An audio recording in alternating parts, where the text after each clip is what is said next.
في الحلقه دي خلاص العميل استوى، هنعمل معاه ايه؟ احنا في الحلقات اللي فاتت كنا ماشيين بتايم لاين. اول حاجه عرفنا ان العميل هيشوفنا ازاي فيرست امبريشن، ولازم يشوفنا بالوضع الفلاني. وتعلمنا ازاي احنا نشوف العميل بالايس بريكنج ونخلق حاله من الود او الرابورنج بيننا وبين العميل.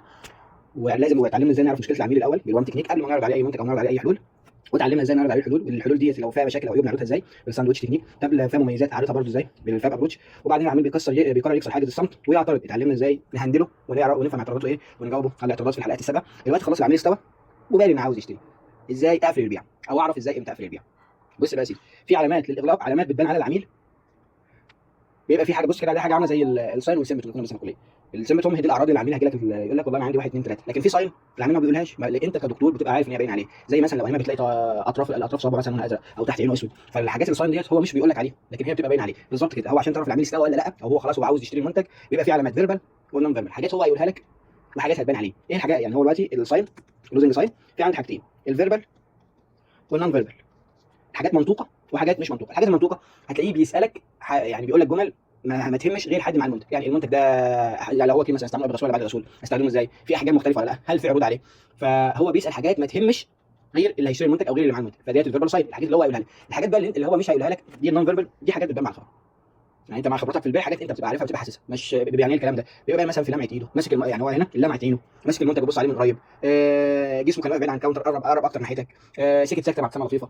ولو المنتج غالي بيبقى فيه باحساس بالم، دي بيبان في الحاجات دي، بيبان كلها في شكله وتصرفاته. يعني الحاجات دي انت تعرفها مع الخبره والوقت ان شاء الله. وفي حاجه اسمها الالم بتاع الدفع. انت كده كده معروف ان هو لما يشتري منتج خصوصا لو غالي هيبقى عنده احساس بالالم اثناء ما هو بيدفع، لان عشان انا كده انا محتاج المنتج ده فعلا وهشتريه، فانا هدفع المبلغ ده، فهو عنده احساس بالم الدفع. الحاجات دي كلها بتبان في وقت العميل. واحيانا العميل بيبقى مثلا بيسال اسئله، حاجات نون فيربال، بيدل ان هو عاوز يشتري، دي برده مع لغه جسده بتفرق. يعني مثلا كان في عميل جاي للصيدليه، كنت ببيع له الثقه الفيت، فقاعد بتكلم عن المنتج عادي، فقلت له طب هو ده معلوش خصم وهو غالي كده ليه؟ بس كان طريقه الكلام اللي كان بيقول بيها ما تدلش ان هو كان بيعترض، هو بيقفل البيع بس بيقول الجمله ديت جايز يكون فعلا هو سعره غالي عندك، لانه ما عندوش ريفرنس برايس عن المنتج ده. فانا بصيت له ابتسمت له قلت له لا ده في كذا وفي مال حراريه وفي مش عارف ايه، وقعدت اشرح له عن المنتج، فهو خلاص اشترى المنتج. فهي بالظبط كده، انت في حاجات بيبقى فيربال هيسالك عن حاجه عن المنتج ما حدش هيهتم يعرفها الا اللي هو عاوز يشتري او هو اللي هو اصلا مع المنتج، او ان هو حاجات هتبان على شكله. دي حاجات زي لمعه ايده، احساس بالالم عند الدفع، يقرب ناحيه الكاونتر. فالحاجات دي كلها بتبقى خاصه بالاغلاق، ودي هتعرفها مع الخبره. طب انا كده عرفنا الصايم بقى، انا عرفت ان هو العميل باين عليه الحاجات دي. طب انا ازاي اقفل بقى؟ خلاص انا عاوز اقفل، التكنيكس اللي انا هقفل بيها ايه؟ دلوقتي احنا عرفنا العلامات الصايم اللي هتبان على العميل ايه. طب ايه بقى التكنيكس؟ هقفل مع العميل ازاي؟ عشان تقفل مع العميل في اكتر من طريقه. اول في حاجه الاوبشن، اللي هو انت بتخير العميل بين حاجتين، في الحالتين هيشتري. ازاي يعني الكلام ده؟ والله تحب تاخد المنتج ده ولا المنتج ده؟ تحب تاخد العبوه الكبيره ولا العبوه الصغيره؟ وهكذا. يعني انت بتخيره بين خيارين، في الخيارين هيشتري. انما انك تسيب اصلا انك تقول له تشتري ولا لا، هيقول لك لا، هو عنده احساس بالالم، مش عاوز يدفع فلوس. فانت بتخيره بين حاجتين انت اصلا كان بيسالك عليهم، ظهروا في البرزنتيشن انت بتتفرج عليه المنتجات. فهو انت بتختار بين حاجتين، تشتري الكبيره ولا الصغيره، تشتري دي ولا دي.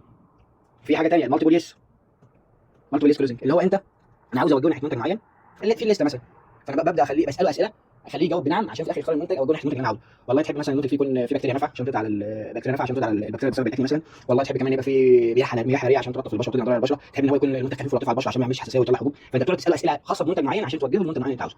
والاسئله اللي انت بتسالها بيبقى في الاخر هو عاوز العميل يقول ايوه انا عاوز كده، انا عاوز كده، انا عاوز كده، عشان توجهه ناحيه المنتج الثاني المالتيبل يس. في حاجه ثانيه بقى اللي هو النيجوشيشن، التفاوض. دي بتبقى باينه قوي لو انت يعني، دي مش بتبقى باينه قوي في الصيدليه، بس دي ممكن تبان في الصيدليه بسرعه. ايه ان هو مثلا قاعد في وسط الكلام بيطلب خصم، فهو لما بيتفاوض معاك نيجوشيشن، فانت هتعرفه ان انا هحارب علشانك، الخصم ده مش متاح لي ان انا اعمل خصم، انا هحارب عشان اجيب لك خصم. حتى لو انت متاح لك خصم انت بتعرفه انك هتحارب عشان تجيب له الخصم. بس لما تعمل له الخصم بتبقى كلوزنج. خلاص انت لو خدت العقود الكبيره انا هعمل لك خصم مثلا 5%، يقول لك خلاص اعمل خصم واخد المنتج. هو ده النيجوشيشن كلوزنج. ده بيبقى اكتر في الحاجات اللي فيها تفاوض، لكن في الصيدليه بيبان في النقطه دي ان هو خلاص العميل يشتري وعاوز بيتفاوض معاك على السعر. خلاص انا عاوز خصم بقى عشان اشتري، خلاص انا لو هاخد الكبيره واعمل لك خصم كذا، لانهم هحاول اعملها على السيستم او هحاول اشوف اداره وارجع الاداره واعمل لك خصم. ده النيجوشيشن كلوزنج. النوع الثالث البيرسوناليتي كلوزنج. البيرسوناليتي الشخصيه. احنا في عندنا لو جينا نقسم الشخصيات بيبقى في شخصيه اب، شخصيه ابن، شخصيه ابن مع شخصيه اب. بص يا سيدي، انت ده العميل وده انت.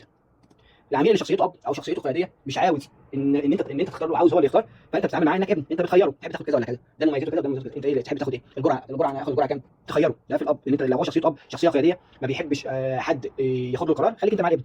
طب لو هو شخصيه الابن، لو شخصيه عميل متردد مش محتار مش عارف يعمل ايه، انت ساعتها تكون انت اب، انت اللي تختار. فهو انت كده انت ما ينفع. يعني انت لو ليك شخصيه واحده، لو انت بتتعامل شخصيه واحده مع العملاء، فانت هتدي الناس العملاء اللي طبيعه واحده من العملاء. انما لما انت تتعامل مع الشخصيه القويه ان انت تخيره وتخليه يبان ان هو اللي واخد القرار، مع انك انت اللي موجود القرار ده اصلا، والشخصيه المتردده يبان ان انت اللي مختار له لان هو متردد ومش عارف ياخد قرار. في حاجه اسمها التي كلوزنج، بس ده مش بتبقى تي كلوزنج، ده مش بتبقى باينه مش بتبقى عندنا. وانت بتجيب ورقه وقلم وتعمل له حرف التي وتقول له ديت المميزات ودي هنا العيوب، وتبدا بقى ايه المميزات اللي عندنا ايه، تبدا تخليه يعد لك، ولازم يكون المميزات اللي عندك اكتر من العيوب عشان العميل يشتري المنتج. الحاجه دي مش بتبقى مش هتعرف تعملها في الصيدليه، بس انت ممكن تعملها لو عملتها على فكره بتجيب نتائج كويسه. اللي هو التي كلوزنج، ان انت تدي له ورقه ويكتب له والله المنتج ده فيه 1 2 3 وعيوب 1 2، فلما يلاقي المميزات اكتر من العيوب هيبدا يتجه ان هو يشتري المنتج. وخلي بالك احنا كده وصلنا لنهايه الحلقه. الاغلاق مش ضغط، الاغلاق انك تساعد العميل ياخد القرار اللي هو اصلا عايزه. يعني هو اصلا جاي لك الصيدليه عشان عنده مشكله وعاوزك تحلها له، فانت بتخليه ياخد القرار اللي هو اصلا عايزه. وخلي بالك احنا مش بنلبس العميل، احنا مش معنى ان احنا بنقفل البيعه ان احنا خلاص كده، لا احنا ما بنقفلش البيعه، احنا بنفتح بيعه جديده. خليك ماشي بالمبدا ده، انت لما بتقفل البيعه انت ما بتقفلهاش، انت بتفتح بيعه ثانيه. فلازم تحط نفسك مكان العميل وتكون عاطي له القرار العلاجي اللي هو فعلا مناسب ليه، لان احنا مش بنبيع البيعه ونطير، احنا ما ثابتين. فهو انت لازم تحط نفسك مكانه ويكون هو فعلا واخد المنتج اللي هو مناسب لحالته عشان يجي لك بعد كده. لان الاغلاق البيعه دي مش اغلاق، ده بدايه لبيعه جديده. في الحلقات اللي جايه ان شاء الله هنتكلم ازاي نعمل اب سيلينج وكروس سيلينج مع العميل. وزي ما عودناكم ان احنا في كل حلقه بنبقى عاملين ملف PDF فيه امثله واسئله لتثبيت الفهم. هيكون ان شاء الله ملف موجود في التعليقات. لو عجبك المحتوى اعمل لايك وما تنساش تعمل فولو عشان تتابع بقيه الحلقات الجايه. بالتوفيق يا شباب.